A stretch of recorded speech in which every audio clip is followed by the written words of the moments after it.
چین میں air traffic کی ضروریات دن بدن بڑھ رہی ہیں اور ملکی طور پر ایویشن کو آسانی فراہم کرنے کے لیے چین نے ایئر بس اور بوئنگ کو مشترکہ طور پر 500 سے زائد طیاروں کی خریداری کا آرڈر دینے کا فیصلہ کیا ہے۔ China southern air line, air China, China eastern air line, Sichuan air line اور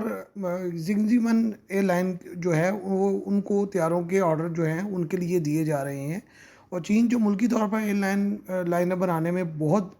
کوشش میں لگا ہوا ہے، وہ ایسا محسوس ہوتا ہے کہ اس میں اس کو خاطرخواہ کامیابی حاصل نہیں ہوئی۔ اس کے لیے یہ طیارے بہت اہمیت رکھتے ہیں کیونکہ چین میں ایئر ٹریفک جو ہے وہ دن بدن بڑھتی جا رہی ہے، کیونکہ وہاں پہ بزنس بہت زیادہ ہے۔ چین جو اپنی خریداری اور فوج کے اعداد و شمار ظاہر نہیں کرتا، اس کے بارے میں ابھی بھی اندازہ نہیں لگایا جا سکتا کہ وہ کس قدر طیارے خریدے گا۔ بہرحال ایئر بس A320 طیاروں کی تعداد تقریباً 292 بتائی جا رہی ہے، جبکہ بقایا بوئنگ کو آرڈر دینے کا کہا جا رہا ہے، اور کچھ لوگوں کا خیال ہے کہ یہ آرڈر 500 طیاروں تک بھی جا سکتا ہے جو کہ بوئنگ کو دیا جا سکتا ہے۔ اگر ٹرمپ انتظامیہ کا جو بیہیویئر ہے اور انہوں نے کوئی نیا شوشہ نہ چھوڑا تو بوئنگ کو یہ بہت بڑا آرڈر جو ہے بڑی جلدی ملنے والا ہے۔ بوئنگ کی ٹیم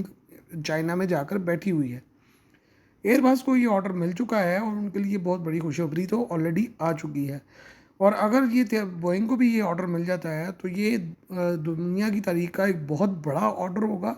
اور اس کی فراہمی اگلے 5 سے 7 سالوں میں ممکن ہو سکے گی۔